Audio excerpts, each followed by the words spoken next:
আমাদেরকে রাত 2টার সময় দৌড় করাচ্ছে। ওর মা বাবা এসে জোর করে আমাদের বাড়ি থেকে নিয়ে গেছে, নিয়ে গিয়ে সোজা থানায় গিয়ে কেস করে দিয়ে তার পুলিশ বারবার করে আমাদেরকে ফোন করতে।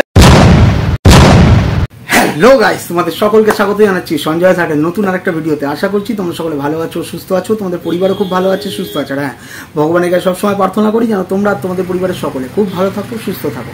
তো যখন চলেই এসছো, প্রথম থেকে ভিডিওটা দেখবে, দেখার পরে লাইক কমেন্টের বন্যা বইয়ে দেবে। যারা এখনো চ্যানেলকে সাবস্ক্রাইব করোনি তারা পটাং করে সাবস্ক্রাইব করে দেবে। করে দেওয়ার পরে পাশে বেল আইকনটা রয়েছে, ওটাকে টিপে অল নোটিফিকেশন অন করতে ভুলবে না, ঠিক আছে? তো চলো লেটস স্টার্ট। প্রথমেই ভিডিও শুরুতে যেটা তোমরা টাইটেল আর থাম্বনেল দেখে এসছো সেটা দিয়ে তো আলোচনা করব, তার আগে কাউকে একটা রিপ্লাই ব্যাক করে দিই, ঠিক আছে? কারণ গতকাল যে ভিডিওটা করেছিলাম তো তার বিরুদ্ধে আবার একজন ভিডিও করেছে যে জানো আরে 49 গো, যার ব্র্যান্ডই 49-এ দাঁড়িয়ে রয়েছে, তো তাকে কিছু একটু রিপ্লাই করি।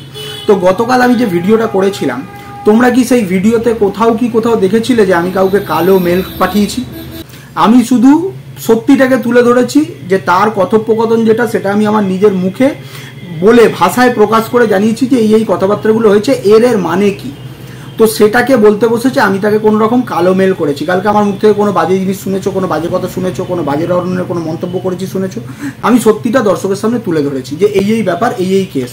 তো এখন হঠাৎ করে তার কোথাও চড়াত করে একটু জ্বলন ধরেছে। কেন বলতো? কারণ ওই যে বলেছিলাম একটা কথা, যে কেউ যদি কারোর সাথে এত ভালো সম্পর্কেই রয়েছে যে তাকে সারাক্ষণ শুধু মেসেজই করে পাঠাতে হচ্ছে, মেসেজ করে দিই, সম্পর্কটা এমন জায়গায় গিয়ে দাঁড়িয়েছে, তো সেহেতু সম্পর্কটা ঠিক আছে কি না সেইটা বোঝানোর জন্যে বলা হলো যে আমার সাথে নাকি বসতে শুতে যাই হোক চায় আমার সাথে। আমি একটা কথা বলি শোন, এরা হচ্ছে সমাজের সেইরকম ধরনের কীট, এরা হচ্ছে সমাজের সেই নিম্ন রুচির নিম্ন মানের কীট যাদের সাথে দাঁড়ানো পর্যন্ত চায় না, তো তাদের সাথে বসবো আমি কি? ঠিক আছে, এরপরে আর একটা কথায় আসি, যেটা বলা হলো যে এ আমাকে কালো মেল পাঠিয়ে কি চাইছে? টাকা। আরে বাবা, তোর নিজেরই তো ফাঁকা, তুই দিবি কি করে টাকা?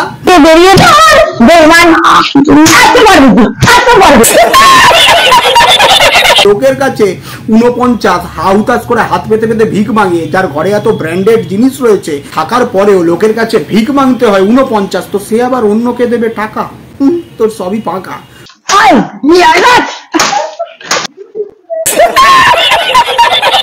তো এরপরে আসি আর একটা কথাতে, তো হাস্যকর এইরকম ধরনের কথাবার্তা না বলে আর নিজেকে বেশি আর হাসাস না। তুই বেশিরভাগ ভিডিওতেই 2-3-4 দিন আগেকার ভিডিওতেও ওয়াইটির দাদা ভাই, ওয়াইটির এই, ওয়াইটির সেই বলে কথা বলে গেছিস। এখনো যেটা বলছে যে আমাকে নাকি সুদীপ্তদা কোনো জায়গা থেকে কি আমার নাকি এই হয়ে যেত, সেই হয়ে যেত, ওই হয়ে যেত, সে হাট বে, কোন লেভেল থেকে কি হয়েছে তোদের সেই লেভেল অবধি ভাবনা চিন্তা নেই। বললাম না, আমি থাকতে পারি হয়তো এই চশমার দোকানে, কিন্তু লেভেলটা আমার হাই, তোর মতন লো ব্র্যান্ডেড নয়, বুঝতে পেরেছিস তো? আর ওই লোকটা আমার সাথে ছিল কেন বলতো? ভাইয়ের মতো ভালোবেসে ছিল বলে, ঠিক আছে? সেই লোকটা আমার পাশে ছিল। ওই দিনকার আর একজনও ওখানে গেছিল, তো তার কাছ থেকে একটু জিজ্ঞাসা করে নিস তো কেমন ডাঁটে আমরা ঘুরে বেড়াচ্ছিলাম, একটু জিজ্ঞাসা করে নিস তার কাছে। বললাম যে ভাঁট বকার আগে 10 বার ভেবে বকবি। আমাকে কোথাও ঢুকিয়ে দিত আর আমি সেখান থেকে ছাড় নিয়ে ঘুরে বেড়াচ্ছি এখন অব্দি। দেখ, যে জিনিসটা করেছিল সেই জিনিসটাই শেষ হয়ে গেছে, সেই জিনিসটাই গুল, বুঝতে পেরেছিস তো? তাহলে বললাম না, তোর ওই 49-এর ব্র্যান্ডেই থাকবি, হাই ব্র্যান্ডের কথা ভাবতে পারবি না। তো যাই হোক, সেইগুলো নিয়ে আমি আলোচনা করতে চাই না। তোর নোংরা একজনের সাথে, বুঝতে পেরেছিস? যার ব্র্যান্ড 49 সে নাকি লোককে দেবে আবার টাকা। তোর সম্পর্ক কি রয়েছে না রয়েছে, তুই তোর ঘরের সম্পর্ক মানা, ঠিক আছে? সেখানে মানা যায়, ঠিক আছে? তোকে পাবলিকলি এসে বোঝাতে হবে না তোর কি সম্পর্ক, সবাই জানে তোর কি সম্পর্ক। ছাড়িয়ে কথা, এবারে আসি কিছু উত্তর দিতে। গতকাল তোমরা দেখেছো যে আমি যে ভিডিওটা করেছিলাম, যে প্রমাণটা তোমাদেরকে দিয়েছি, প্রমাণ মানে আমি নিজের মুখে বলেছি যে এই কেস, যেটা সত্যি ঘটনা সেটা তোমাদের কাছে বলেছি। তো আজকে তোমাদেরকে কিছু প্রমাণ তুলে দেবো। কি বললাম? আজকে প্রমাণ তুলে দেবো, একদম ভুড়ি প্রমাণ তুলে দেবো। আর তারপরে কি বলেছিলাম, তোমরা হাতের কাছে কি নিয়ে বসবে, যেগুলো নিয়ে বসার সেগুলো নিয়ে বসবে, ঠিক আছে? তোমাদেরকে ক্লিপিংটা দেখাচ্ছি, একটু ভালো করে দেখো। এই ক্লিপিংটা নিয়ে খুব লোকের লম্পঝম্প, ঠিক আছে? খুব লাপান শুরু করেছে। তো ক্লিপিংটাকে একটু ভালো করে দেখো, দেখার পরে যে সামনে বসে রয়েছে সেটা যদি ফোগলাই হয়, আমি এদের তর্কের খাতিরে ধরছি, ঠিক আছে? যদি ফোগলাই হয়, কেউ কারোর ভালোবাসার মানুষকে এত কাছে পাবে, এত কাছাকাছি, আরো কাছে এসো, ঠিক আছে? তো এত যখন কাছাকাছি পাবে, তাদের মধ্যে দূরত্বটা দেখো কতটা দূরত্বে ডিস্টেন্স মেনটেন করে বসে রয়েছে, তোমরা দেখতে পাচ্ছ, ঠিক আছে? এবারে আসি, সামনে যে বসে রয়েছে তার চেহারা দেখো, গাম্বার চেহারা। আর আমরা তো জানি সুদীপ্তদার চেহারা কেরম, লম্বা চওড়া লোক একটা, ঠিক আছে? তো সেহেতু চেহারাটা কার, পেটটাও দেখো একটু হালকা করে কতটা বেরিয়ে রয়েছে, ঠিক আছে, নিশ্চয়ই বুঝতে পারছো। তার পরবর্তী আর একটা বিষয়, তোমরা একটু বুলেটটাকে ভালো করে দেখো। যে মূর্খগুলো কিছুদিন আগে থেকে বাইক করে লাফাচ্ছিল, আবার সেটাকে বাংলাদেশের ওই জারোজ বুলেট বলে চালাচ্ছে, ঠিক আছে, যাই হোক, ওটা বুলেটই, এইটা বুলেটই। আর একটা জিনিস বলি, সুদীপ্তদার শুধু বুলেট নয়, সুদীপ্তদার বাইকও রয়েছে, ঠিক আছে। তো এইটা যেটা ছিল সেটা বুলেটই, কারণ সুদীপ্তদা সবসময় বুলেটটাই চালাতে ভালোবাসে, বাইকটা তার ছেলে চালায়, ঠিক আছে। তো আর একটা জিনিস তোমাদেরকে প্রমাণ দিই, এই লোকটা দেখো বসে রয়েছে, দেখো কি বদমাস লোক একদম, ঠিক আছে, হাড় কাঁপাচ্ছে লোককে এরকম ধরনের একটা ক্লিপিং ছেড়ে দিয়ে, ঠিক আছে। তো যাই হোক, এই লোকটা বুলেটটায় বসে রয়েছে, দেখো বুলেটটার কালার কি কালার গো, সিলভার কালার, দেখতে পাচ্ছ তো। অয়েল ট্যাঙ্কটা দেখো সিলভার। আর যে বুলেটটা যাচ্ছে সেই বুলেটটাকেও দেখো একটু ভালো করে জুম করে ভালো করে দেখো, তোর কালারটা কি, ওর কালারটা হচ্ছে সিলভার কালার। তো নিশ্চয়ই বুঝতে পারছো। প্লাস হচ্ছে সামনের মডগার্ডটা দেখো ব্ল্যাক, আর যেটা সুদীপ্তদা বসেছিল সেটাতেও দেখো মডগার্ডটা ব্ল্যাক, বুঝতে পেরেছো।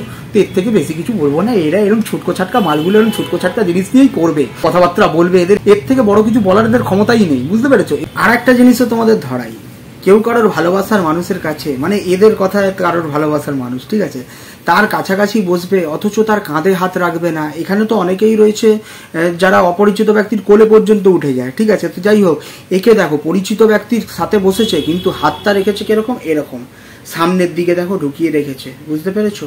তো এত ভালোবাসার মানুষের সাথে বসেছে, আসলে বসেছে সম্মানীয় একটা মানুষের সাথে, যাকে সম্মান করে, সেই জন্য দূরত্ব বজায় রেখেছে, বুঝতে পেরেছো। এতদিন পর্যন্ত তোমরা দেখেছো এদের নাকি ছিছি আইডি কিসব ছিল, ছিছি কিসব বাহিনী বানিয়েছিল, ঠিক আছে, লোকের ট্রেনে লোক তুলে দিচ্ছে, ঠিক আছে, ফ্ল্যাটে লোক পাঠিয়ে দিচ্ছে, তাকে ঘর থেকে তাড়িয়ে পর্যন্ত দিল, ঠিক আছে। তারপরে কি বেশ ওইটা ওই কোথায় বেশ যাচ্ছিল, আরে রাম মন্দির দেখতে যাচ্ছিল, সেই মন্দির দেখার সময় ফোগলার সাথে ডাইরেক্ট ছবি দেখিয়ে দিতে পারলো, ঠিক আছে, কারণ ভিডিওতে দেখিয়েছিল বলেই তো দেখাতে পেরেছে পরিষ্কার করে, তাই না।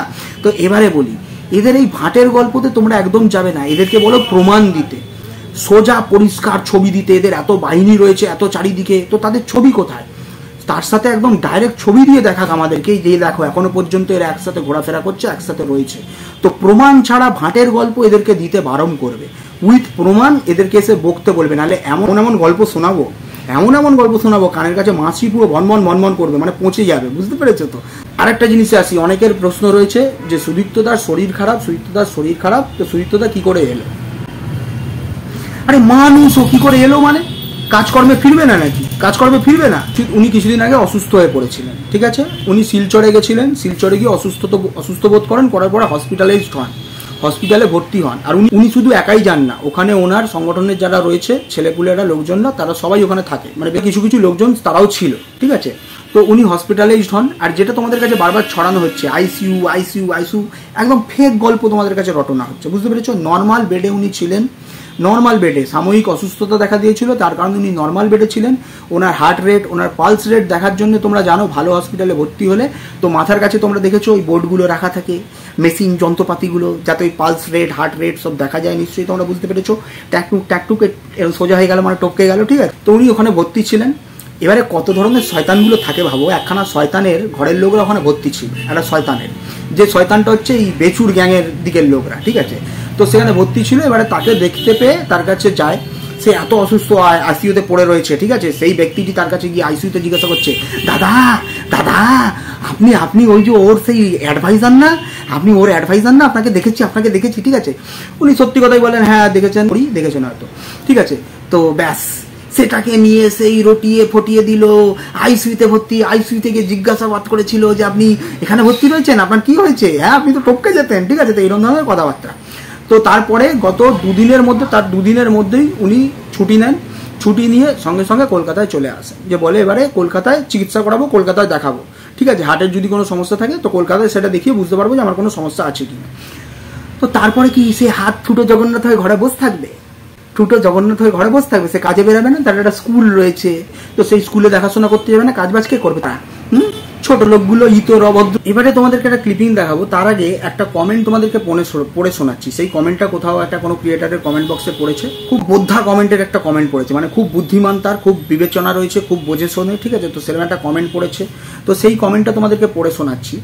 সেখানে লিখেছে, মাকে যারা খুব ভালোবাসছেন তাদের কটা কথা ভেবে দেখার জন্য বলবো। আচ্ছা, দেখছি, ভেবে বলুন। মা কাপড় জামা ডকুমেন্ট, মায়ের জায়গাটা নামটা লাগিয়ে নিও, ঠিক আছে। মা কাপড় জামা ডকুমেন্ট সব গুছিয়ে নিয়েছে, কিন্তু এটিএম কে নেবার কথা বলেছিল কি? এটিএম এর জায়গায় যেটা বসানো সেটা বলে দিবেন, ঠিক আছে? ওটা 1 নম্বর প্রশ্ন। ছিল কি? ঠিক আছে, বলেছিল কি? ঠিক আছে, প্রশ্ন 1 নম্বর। 2 নম্বর, প্রশাসনের কাছে রাত 3টে পর্যন্ত ওয়েট করেছে, কিন্তু প্রশাসনের লোকদের পাঠানো হলো না কেন? পাঠানো হলো না, ঠিক আছে, এইটা বলেছে। দ্বিতীয় প্রশ্ন।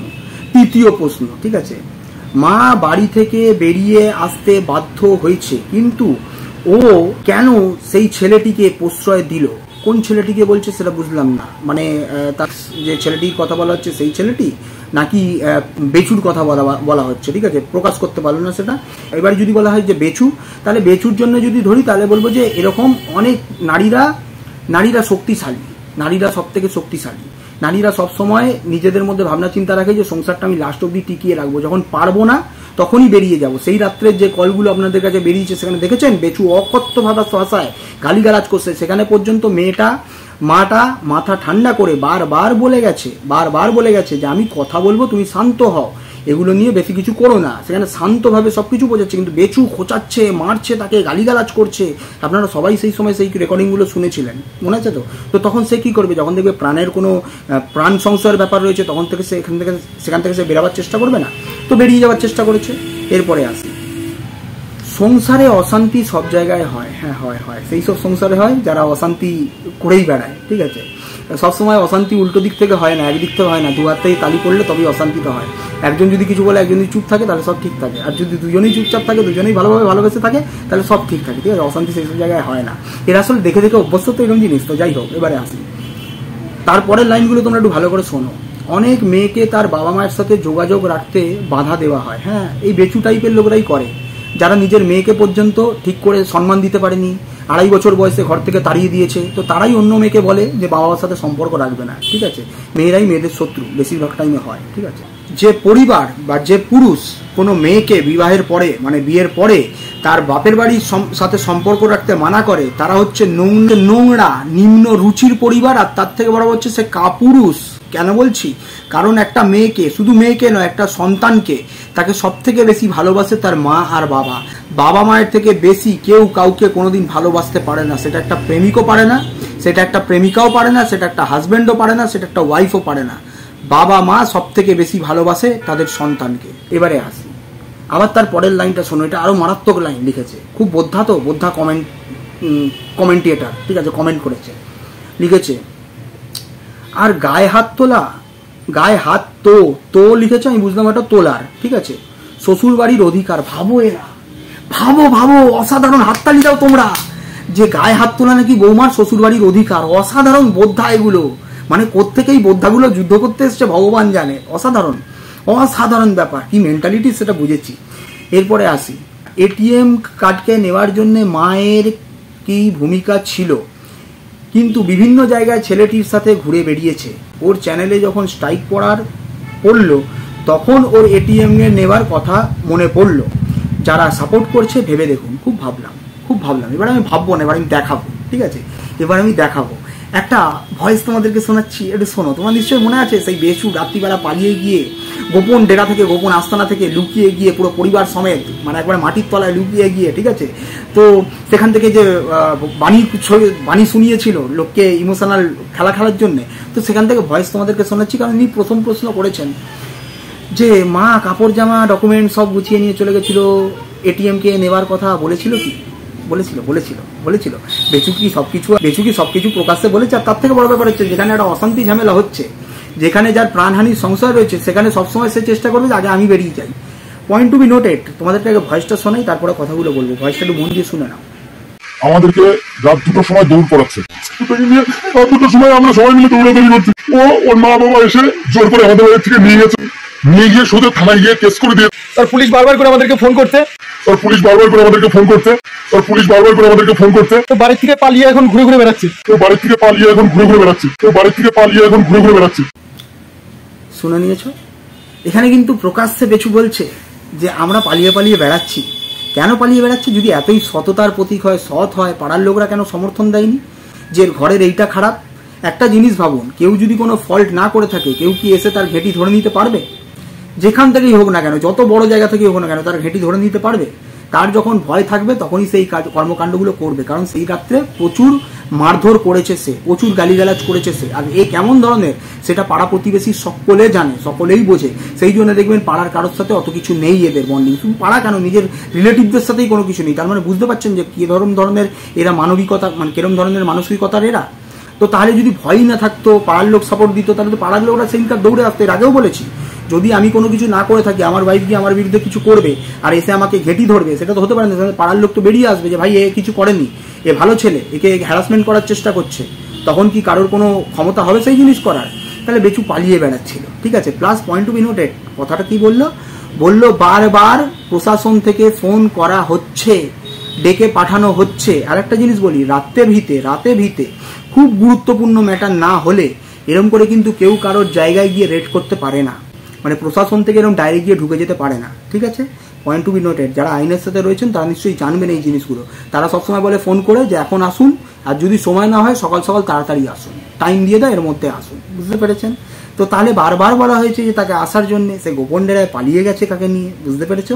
তো তাহলে কি বোঝাতে চাইলাম, যে তার মানে চেয়েছিল, নেওয়ার চেষ্টা করেছিল, সেখান থেকে কেড়ে কুড়ে নিয়ে এলে উল্টে তারা গিয়ে উল্টে ক্লেম করতো যে এখান থেকে কিডন্যাপিং করা হয়েছে, বুঝতে পেরেছেন? অনেক ধরনের খেলা আছে, আইনের মারপ্যাচ না, অনেক বড় মারপ্যাচ, বুঝতে পেরেছেন? তো সেই জন্য যারা আইনের সাথে রয়েছে তারা কোনোদিন আইন ভাঙার চেষ্টা করবে না, তারা আইনত কাজ করবে।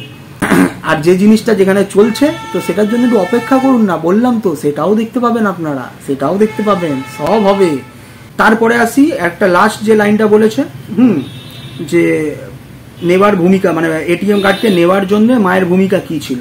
প্রচুর ভূমিকা ছিল, প্রচুর ভূমিকা। আপনারা তো জানেন আমাদের আইনটা, যেখানে মা কোনো কাজকর্মই করে না, ঠিক আছে, মানে নর্মাল হাউস ওয়াইফ, তার সোর্স অফ ইনকাম কি? ওয়াইটি, ঠিক আছে, ইউটিউব। তো ইউটিউব থেকে যেখান থেকে আর্নিং করতো সেই চ্যানেলটা তার কাছ থেকে কেড়ে নেওয়া হলো, দেখেছেন? রাতারাতি টাকা পর্যন্ত গাইড করে দেওয়া হলো। তো সেই সময় নিঃস্ব, সে যদি নিতে যায় আগেই প্রশাসন দেখবে যে চালাবে কি করে, সেই এটিএমকে নিয়ে, এই এটিএম কার্ডকে নিয়ে সে চালাবে কি করে, ঠিক আছে? তো সেই জিনিসটা তো প্রথম দেখবে, তখন তার হাত খালি, তার কাছে কিচ্ছুটি নেই, তখন সে চালাবেটা কি করে? লিগালি জায়গা তো সেখানে আটকাবেই জিনিসটা। সে তখন থেকেই স্থির করে যে আমি ওর জন্য খাটবো, ওর জন্য এগাবো, ওকে মানুষ করার জন্য ভাবনা চিন্তাটা পর্যন্ত করে রেখেছিল। স্কুলের চিন্তা, কোন স্কুলে, একদিন আপনাদের মনে আছে আমার এলবিতে উঠে বলেছিল যে সঞ্জয় দা তুমি জানো যে কোন স্কুলে দেবো আমি, তুমি সেই স্কুলটা বলো। ওর সাথে কিন্তু আমার কোনো কানেকশন ছিল না, আমি কিন্তু ভাই সুদীপ্ত দা জানতে পেরেছিলেন যে সুদীপ্ত দার কাছে জানাশোনা কোনো ভালো স্কুল রয়েছে, বড় স্কুল রয়েছে, সেইখানে দেবে। এবার কোন স্কুল সেটা আমি ক্লিয়ার করছি না, সেটাও আমি জানি, ঠিক আছে। তো সেইটা বললাম যে ওনার থ্রু থেকে জেনেছিলাম কোথায় দেবে, সেটা ভালো চিন্তা ভাবনা করেছে, বড় জায়গায় দেবে। আর আজকে বেচুর অবস্থা দেখুন, লোকাল স্কুলে দেওয়ার কথাবার্তা বলছে, কেন? ভিক্ষা চাইছে। আরে পয়সা তুলে পাঠাও কেউ, ওই ভিক্ষাতেই জীবন চলবে। আর একজনকে দেখুন খেটে খাচ্ছে আর খেটে এগোচ্ছে বলেই তো এত লোকের গায়ে এখন লাগছে, বুঝতে পেরেছেন? তো এত লোকের গায়ে লাগছে যে ওয়াইটি থেকে ইনকাম, তারপরে আবার এদিক থেকে ব্যবসা বাণিজ্য শুরু করে দিল। ও বাবা, একে ধরে তো টানতে হবে, ঠিক আছে। তো সেই জন্য বললাম ভাবনা চিন্তাটা ও লং রেখেছিল, ও দূরের ভাবনা চিন্তা করে এই কাজগুলো করেছে।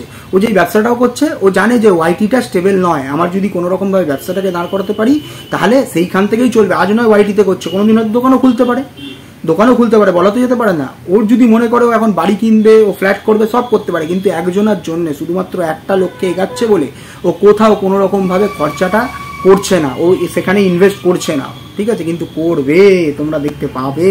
এবারে আসি, তোমরা মাথায় এটা রাখবে, যত কাউকে ছোট করাবার চেষ্টা হবে, মানে কেউ যদি কোনো ভুল কাজ না করে, কোনো পাপের মধ্যে যদি না থাকে, যত তাকে ছোট করাবার চেষ্টা হবে তত সে উন্নতির শিখরে যাবে। তো আমি তোমাদের বলেছিলাম না, এই সমাজে হচ্ছে মেয়েরাই মেয়েদের সব থেকে বড় শত্রু। তো কিছু সমাজের কীট রয়েছে যাদের জন্মকর্মই হয়তো নোংরা আস্তাকুর থেকে হয়েছে, যার কারণে তারা এদিক ওদিক অনেক রকমের নোংরা থেকে নোংরাতর কমেন্ট করে বেড়াচ্ছে একটা মেয়েকে বিশেষ করে মলেস্ট করবে বলে। তো তোমাদেরকে কমেন্টগুলো একটু দেখাচ্ছি, তোমরা দেখো। এগুলো হচ্ছে সব কাল্পনিক জগৎ থেকে উঠে আসা, আজকাল লোকে আর ভিডিওতে থাকছে না, আজকাল লোকে অনুমানে চলে যাচ্ছে, বুঝতে পেরেছো? তো ঠিক সেই রকমই আনুমানিক বা অনুমান করে কিছু কমেন্ট করেছে আস্তাকুরের জঞ্জালরা, তোমরা দেখো, ঠিক আছে। তো এই করে কোনো রকম ভাবে কোনো মেয়েকে মলেস্ট করা সম্ভব নয়, ঠিক আছে, তাকে আটকানো বা তাকে রোখা সম্ভব নয়। আর এটুকুই বলবো, ক্ষিপ্রতা থাকা ভালো, কিন্তু হিংস্রতা থাকা ভালো নয়, ঠিক আছে। তো চলো, এই ভিডিওটা এইটুকুনি রাখলাম। তোমরা সকলে ভালো থেকো, সুস্থ থেকো, সত্যের সাথে থেকো। দেখা হচ্ছে আবার যে কোনো সময়, যে কোনো মুহূর্তে। আপাতত টাটা।